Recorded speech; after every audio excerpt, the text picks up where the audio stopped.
बिस्मिल्लाहिर्रहमानिर्रहीम। अस्सलाम वालेकुम स्टूडेंट्स। आज का हमारा टॉपिक है बीट्स। बीट्स हमारे सिलेबस में शामिल बड़ा इंपॉर्टेंट टॉपिक है और हम सबसे पहले तो बीट्स की डेफिनेशन को समझते हैं, फिर बाकायदा टॉपिक का स्टार्ट करेंगे। बीट्स की डेफिनेशन कुछ इस तरह से है कि periodic variation of sound between maximum and minimum loudness, कि आवाज में जो मरहलावार तब्दीली आती है, कभी बुलंद आवाज और कभी मध्यम आवाज, इसको हम बीट्स कहते हैं। बीट्स में आप लोग देखेंगे अभी कि हमने इंटरफेरेंस करवानी है दो साउंड सोर्सेज के दरमियान, जिनकी फ्रीक्वेंसी स्लाइटली डिफरेंट होगी। जब जब वो कंस्ट्रक्टिव इंटरफेरेंस करेंगे तो हमें बुलंद आवाज आएगी, जब डिस्ट्रक्टिव इंटरफेरेंस करेंगे तो मध्यम आवाज आएगी। और यही जो आवाज में पीरियोडिक वेरिएशन है, कभी मैक्सिमम और कभी मिनिमम लाउडनेस, इसी को हम बीट्स कहते हैं। तो जैसे मैंने बताया कि हमने दो साउंड सोर्सेज लेने हैं जिनकी फ्रीक्वेंसी स्लाइटली डिफरेंट होगी, वो दोनों साउंड्स एक दूसरे के ऊपर सुपरपोज करेंगी, तो कंस्ट्रक्टिव और डिस्ट्रक्टिव इंटरफेरेंस से मैक्सिमम मिनिमम लाउडनेस पैदा होगी। और यही जो मैक्सिमम मिनिमम लाउडनेस का पैदा होना है, यानी पीरियोडिक वेरिएशन जो साउंड में आ रही होगी बिटवीन मैक्सिमम मिनिमम लाउडनेस, इसी को हम बीट्स कहेंगे। बच्चों, टॉपिक का बाकायदा आगाज इस बात से होता है कि tuning fork give out pure notes, कि ट्यूनिंग फोर्क प्योर नोट्स पैदा करते हैं। प्योर नोट से मुराद सिंगल फ्रीक्वेंसी की साउंड पैदा करते हैं। Now let's say if we have a two tuning fork A and B of the same frequency, कि हमारे पास दो ट्यूनिंग फोर्क हैं जैसा कि आपको साइड फिगर में दिखाए जा रहे हैं, और दोनों ट्यूनिंग फोर्क जो हमारे पास पहला और दूसरा, दोनों ट्यूनिंग फोर्क जो उनकी फ्रीक्वेंसी 32 हर्ट्ज है, आर साउंडेड सेपरेटली। इनको अलग अलग आप लोग साउंड करें बजाएं। जब हम इनको अलग अलग दोनों से आवाज पैदा करवाएंगे, जो पहला है ट्यूनिंग फोर्क और दूसरे वाला, दोनों को अलग अलग इनसे आवाज पैदा करवाई जाएगी। They will give out pure notes, तो दोनों प्योर नोट्स पैदा करेंगे, यानी सिंगल फ्रीक्वेंसी की साउंड पैदा करेंगे। ये भी 32 हर्ट्ज यानी 32 वाइब्रेशन पर सेकंड की फ्रीक्वेंसी की साउंड जनरेट करेगा, और दूसरे वाला भी जो है 32 वाइब्रेशन पर सेकंड की फ्रीक्वेंसी ही जनरेट करेगा, यानी उसी फ्रीक्वेंसी की साउंड जनरेट करेगा। लेकिन अगर हम ऐसा करें कि if they are sounded simultaneously, अगर इन दोनों को इकट्ठे हम इनसे आवाज पैदा करें, दोनों को रबड़ पैड के अगेंस्ट जो है स्ट्रक किया जाता है, जैसे दोनों ट्यूनिंग फोर्क को रबड़ पैड के अगेंस्ट साइमल्टेनियसली इकट्ठे स्ट्रक करेंगे, इकट्ठे आवाज पैदा करने लगेंगे, तो देन ये होगा कि it will be difficult to differentiate the notes of the tuning fork, one tuning fork from that of other. तो फिर हम एक ट्यूनिंग फोर्क के जो नोट्स हैं उसको दूसरी से फर्क नहीं कर पाएंगे। जाहिर है दोनों की फ्रीक्वेंसी सेम है, दोनों की जो साउंड जो उनसे जनरेट हो रही है उसकी फ्रीक्वेंसी 32 हर्ट्ज है, 32 वाइब्रेशन पर सेकंड है। तो दोनों ट्यूनिंग फोर्क से जो साउंड जनरेट हो रही होगी, दोनों के जो नोट्स हैं उनके दरमियान हम डिफरेंशिएट नहीं कर पा रहे होंगे। तो sound wave of the two will be superpose on each other, और उसकी वजह यही बन रही है ना कि दोनों की जो साउंड्स है, दोनों की साउंड है ही 32 हर्ट्ज की है, 32 वाइब्रेशन पर सेकंड की, वो एक दूसरे के ऊपर सुपरपोज हो जाती है, and will be heard by the human ear. इंसानी कान उनको जाहिर है हम लोग सुन रहे हैं as a single pure note, single pure note के तौर पर सुन रहे हैं, और दोनों की फ्रीक्वेंसी के दरमियान कोई हम डिफरेंशिएशन नहीं कर पा रहे। अच्छा, अब हैं तो दोनों 32 हर्ट्ज के, 32 वाइब्रेशन पर सेकंड के ट्यूनिंग फोर्क, लेकिन अब हम ऐसा करते हैं कि इनमें से एक ट्यूनिंग फोर्क, लेट्स से कि ये बी जो ट्यूनिंग फोर्क है, is loaded with some wax, उसको कुछ वैक्स या प्लास्टिसिन उसके ऊपर लोड कर देते हैं। जैसे आप देख सकते हैं इसके एक प्रोंग के ऊपर हमने थोड़ा सा वैक्स लगा देना है। वैक्स या प्लास्टिसिन लगा देने से ये हैवी हो जाएगा और इसकी वाइब्रेशन थोड़ा सा कम हो जाएगी, और लेट्स से कि इसकी फ्रीक्वेंसी विल बी लोड कम हो गई, स्लाइटली कुछ कम हो जाएगी, और लेट्स से कि वो 30 हर्ट्ज हो गई है। अब अगर हम इनको इकट्ठे बजाएंगे ना, जाहिर है दोनों की ट्यूनिंग फोर्क की फ्रीक्वेंसी में थोड़ा सा फर्क आ गया है, तो अब भी दोनों की साउंड एक दूसरे के ऊपर सुपरपोज होगी, लेकिन अब कंस्ट्रक्टिव और डिस्ट्रक्टिव इंटरफेरेंस होने लगेगी, और कभी हमें मैक्सिमम लाउडनेस सुनाई देगी, कभी मिनिमम, और उसी को हम बीट्स कहेंगे। अब वो बाकायदा हम ये सारा प्रोसेस मैथमेटिकली समझते हैं। अब जैसा कि आप लोगों को बताया है कि एक ट्यूनिंग फोर्क की फ्रीक्वेंसी है 32 हर्ट्ज, दूसरे की फ्रीक्वेंसी भी 32 थी, लेकिन उसके ऊपर हमने थोड़ा सा वैक्स लगाया तो उसकी फ्रीक्वेंसी 30 हर्ट्ज हो गई। अच्छा, हम लोगों ने चूंकि अभी आगे कैलकुलेशन करनी है और मैंने आपको ये प्रूव करना है कि कब इसकी आवाज बुलंद होती है, कब मध्यम होती है, तो उसके लिए मुझे नंबर ऑफ वाइब्रेशन निकालना होगी। तो नंबर ऑफ वाइब्रेशन कैसे निकालनी है? फ्रीक्वेंसी होती है number of vibration per unit time, vibration पर सेकंड फ्रीक्वेंसी का यूनिट भी होता है, तो frequency number of vibration over time होता है। अगर आप नंबर ऑफ वाइब्रेशन निकालनी तो टाइम उधर चले जाएगा, यानी number of vibration frequency multiply by time होगा। ये देखिए नीचे फार्मूला लिखा गया है कि number of vibration is equal to frequency multiply by time. तो अब बहरहाल जैसा कि मैंने पहले भी कहा कि अब दोनों ट्यूनिंग फोर्क जो साउंडेड टुगेदर, दोनों को इकट्ठा बजाया जाएगा। A note of alternating increasing and decreasing intensity will be heard. तो अब आपको कभी बुलंद आवाज आएगी, कभी मध्यम आवाज आएगी, यानी मैक्सिमम मिनिमम लाउडनेस सुनाई देगी, और इसी को हम बीट्स कहते हैं। अब मैंने आपको यही बताना है कि कब और क्यों आपको बुलंद आवाज आती है और कब मध्यम आवाज आती है। उसके लिए ना हम इसको चेक करने के लिए 1 सेकंड जो है ना उसके 4 पार्ट्स कर लेते हैं, 4 हिस्सों में इसको डिवाइड कर देते हैं। 0 सेकंड से स्टार्ट करेंगे, 0 पे तो जाहिर है वाइब्रेशन पहुंची नहीं होगी। तो 0 के बाद हमने जो चेक करना है ना 1/4 सेकंड, 1/2 सेकंड, 3/4 सेकंड और 1 सेकंड पे चेक करेंगे।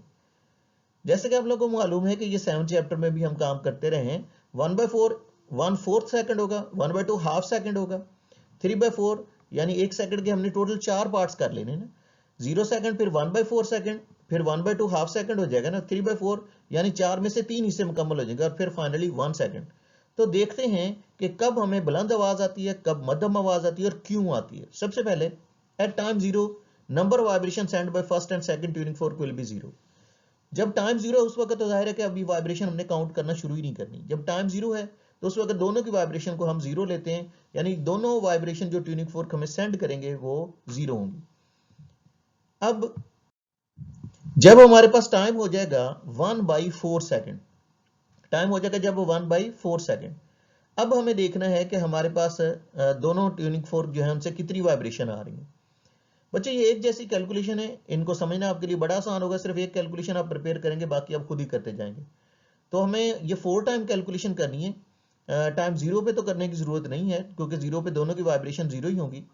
लेकिन उसके बाद आप 1/4 सेकंड, 1/2 सेकंड, 3/4 सेकंड और 1 सेकंड पे करेंगे।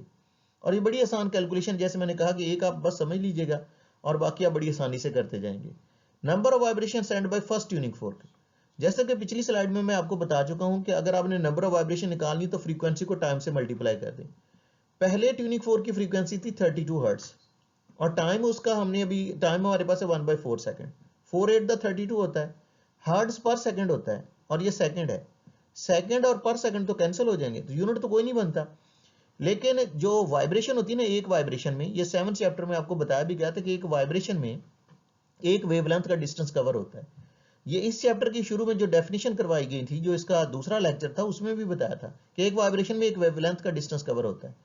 तो वैसा तो यूनिट कोई नहीं बनेगा, क्योंकि हर्ट्ज पर सेकंड है, ये सेकंड और पर सेकंड तो कैंसिल हो जाने।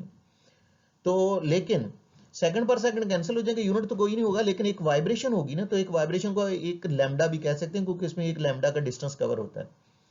तो बहरहाल मैं फाइंड आउट कर रहा था number of vibration send by first tuning fork. तो अगर आपको पहले ट्यूनिंग फोर्क की नंबर ऑफ वाइब्रेशन निकालनी है तो सिंपली उसकी फ्रीक्वेंसी को टाइम से मल्टीप्लाई कर दें। फ्रीक्वेंसी मल्टीप्लाई बाय टाइम, पिछली स्लाइड में ये फार्मूला बनाया हुआ है। तो फ्रीक्वेंसी 32 हर्ट्ज, टाइम है 1/4 सेकंड, 4/8 द 32, 8 लैम्डा आ जाएगा। अब number of vibration send by second tuning fork, अब फ्रीक्वेंसी है 30 हर्ट्ज दूसरे की, टाइम तो वही है हमारे पास 1/4 सेकंड। जब 30 को आप 4 से डिवाइड करेंगे, यानी 1 से मल्टीप्लाई करके 4 से डिवाइड करेंगे, तो ये 7.5 यानी 7.5 लैम्डा आ जाएगा। अब पाथ डिफरेंस निकालें, 8 लैम्डा, और एक की वाइब्रेशन आई है ट्यूनिंग फोर्क की 8 लैम्डा और दूसरे की आ गई है 7.5 लैम्डा। जब पाथ डिफरेंस दोनों का निकालेंगे 8 लैम्डा से 7.5 लैम्डा, तो आपके पास हाफ लैम्डा आएगा। इंटरफेरेंस का टॉपिक आपको इसीलिए ही पढ़ाया गया था कि आपको पता हो कि कितने पाथ डिफरेंस पे कंस्ट्रक्टिव इंटरफेरेंस होती है और कितने पे डिस्ट्रक्टिव। तो आपको याद होगा कि जब हाफ लैम्डा आता है ना, तो ये डिस्ट्रक्टिव इंटरफेरेंस होती है। तो destructive interference take place and a faint और नो साउंड इज हर्ड। तो डिस्ट्रक्टिव इंटरफेरेंस होगी, ये रिजल्ट है अब इसका। तो आपको मध्यम सी या कोई आवाज भी सुनाई नहीं देगी, यानी फेंट से बराबर मध्यम या कोई आवाज भी सुनाई नहीं देगी। हो सकता है कुछ आवाज सुनाई दे दे, लेकिन ज्यादा चांसेस ये है कि कोई आवाज सुनाई नहीं देगी। बच्चों अब सेम प्रोसेस रिपीट करते रहेंगे। अब आ जाए जी आफ्टर टाइम 1/2 सेकंड, सेम वही process, number of vibration send by first tuning fork. तो फ्रीक्वेंसी को टाइम से मल्टीप्लाई करना है, फ्रीक्वेंसी तो वही है पहले ट्यूनिंग फोर्क की 32 हर्ट्ज, लेकिन अब टाइम 1/4 नहीं है, 1/2 सेकंड है। जब 32 को अब 2 से डिवाइड करेंगे तो 16 लैम्डा आ जाएगा। Number of vibration send by second tuning fork निकालनी है, तो उसकी भी फ्रीक्वेंसी को टाइम से मल्टीप्लाई कर दें। फ्रीक्वेंसी 30 हर्ट्ज है, लेकिन टाइम 1/2 सेकंड है, तो ये 15 लैम्डा आ गया। अब आप 16 लैम्डा से 15 लैम्डा माइनस करेंगे, तो आपके पास कितना पावर डिफरेंस आ गया, 1 लैम्डा। अब ये हाफ में नहीं आया, इंटेग्रल मल्टीपल आ गया है, तो ये तो कंस्ट्रक्टिव इंटरफेरेंस है। तो जब कंस्ट्रक्टिव इंटरफेरेंस होगी तो लाउड साउंड इज हर्ड, तो बुलंद आवाज आपको सुनाई देगी। अब हमारे पास टाइम है जी 3/4 सेकंड, इस पे कैलकुलेशन करते हैं। Number of vibration send by first tuning fork 32 multiply by पहले ट्यूनिंग फोर्क की फ्रीक्वेंसी 32 ही है ना। अब टाइम हमारे पास ना 1/4 है ना 1/2 है, बल्कि 3/4 सेकंड है। तो 3 से इसको मल्टीप्लाई करके 4 से डिवाइड कर दे, 24 लैम्डा आ जाएगा। Number of vibration send by second tuning fork, तो 30 हर्ट्ज है दूसरे ट्यूनिंग फोर्क की फ्रीक्वेंसी। अब टाइम हमारे पास है 3/4 सेकंड, उससे मल्टीप्लाई करें, ये 22.5 यानी 22.5 लैम्डा आ जाएगा। पार्ट डिफरेंस निकालें, 24 लैम्डा से 22.5 लैम्डा माइनस करें, 1.5 लैम्डा आ जाएगा। और आपको मालूम है कि जब जब हाफ लैम्डा आता है ना, odd integral multiple of half of the wavelength, तो ये तो डिस्ट्रक्टिव इंटरफेरेंस है। एंड डिस्ट्रक्टिव इंटरफेरेंस है, इसका मतलब फेंट और नो साउंड इज हर्ड। तो बच्चों देखें, आप लोग नोट करें इस बात को कि मैं इसमें से तेजी से गो थ्रू इसलिए कर रहा हूं कि अब ये एक जैसी कैलकुलेशन है सारी, जो हमने 1/4 सेकंड पे भी की, वैसे ही 1/2 सेकंड पे की, वैसे ही 3/4 सेकंड पे की, कैलकुलेशन एक जैसी चल रही है। लेकिन जाहिर है कि पाथ डिफरेंस और रिजल्ट जो है ना वो चेंज होता जा रहा है। अब आ जाए टाइम 1 सेकंड पे। Number of vibration send by first tuning fork, पहले ट्यूनिंग फोर्क की जो वाइब्रेशन है 32 हर्ट्ज है। अब टाइम 1 सेकंड है, तो अब जाहिर है हर्ट्ज सेकंड तो फिर कैंसिल हो जाएंगे, तो 32 लैम्डा आएगा। Number of vibration send by second tuning fork निकालनी, तो 30 हर्ट्ज को 1 सेकंड से मल्टीप्लाई करेंगे, 30 लैम्डा आ जाएगा। तो अब पाथ डिफरेंस आपके पास हो गया जी 2 लैम्डा। 32 लैम्डा से 30 लैम्डा माइनस करेंगे तो 2 लैम्डा आ जाएगा। तो constructive interference take place and a loud sound is heard. तो जहां जाहिर है integral multiple of wavelength displacement है, तो कंस्ट्रक्टिव इंटरफेरेंस हो रही है, और कंस्ट्रक्टिव इंटरफेरेंस में हमें लाउड साउंड सुनाई देगी। बच्चों चारों कैलकुलेशन हमारी मुकम्मल हो चुकी हैं। जीरो पे हमने नहीं की थी, जैसे मैंने बताया था कि जीरो पे तो करने की जरूरत नहीं, क्योंकि उस वक्त हमारे पास नंबर ऑफ वाइब्रेशन नहीं पहुंची होगी।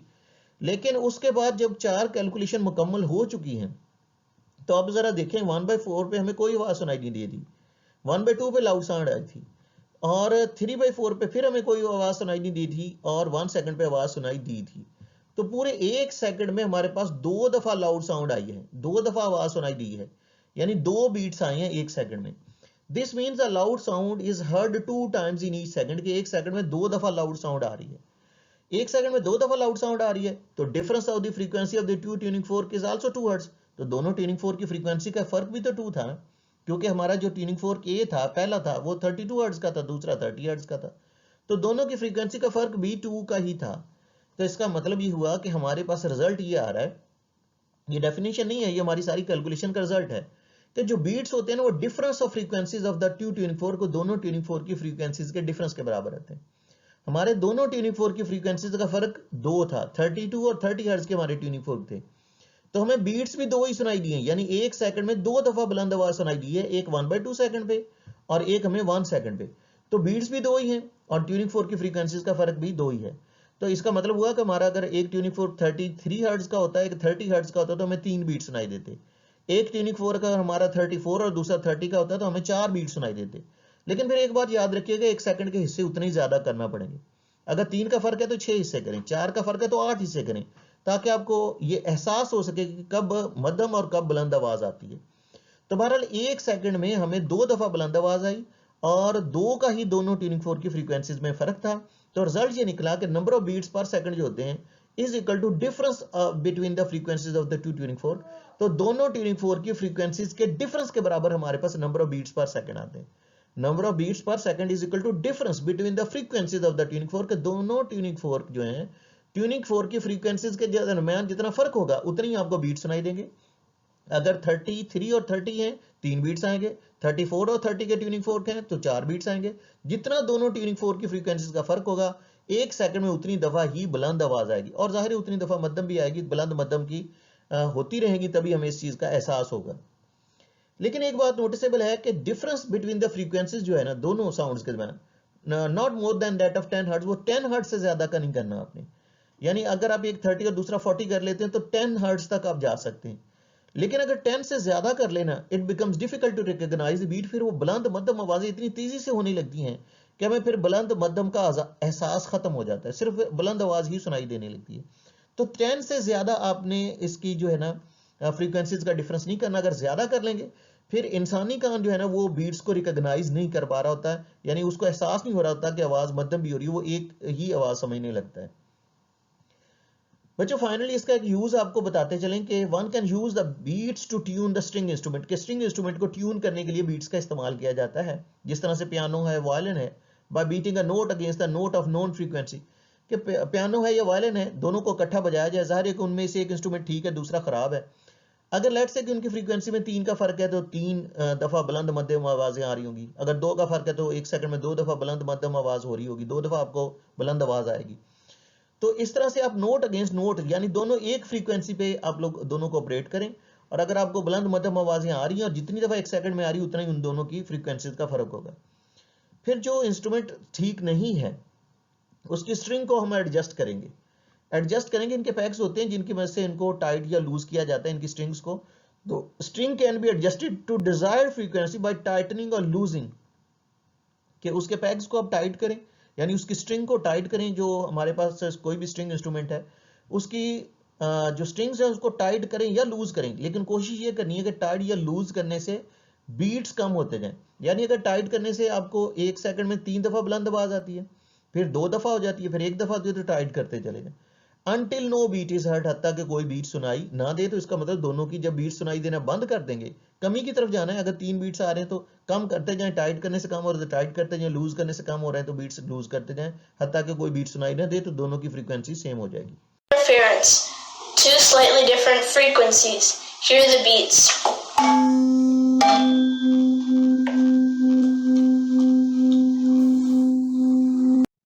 बच्चों ये था हमारा आज का लेक्चर, और बड़ा इंपॉर्टेंट टॉपिक है, और इसमें आप लोगों ने डेरिवेशन इसकी जरूर नोट करनी है। 1 या 2 इंटरवल की अगर डेरिवेशन भी आपने नोट कर ली तो बाकी डेरिवेशन आप खुद कर सकेंगे।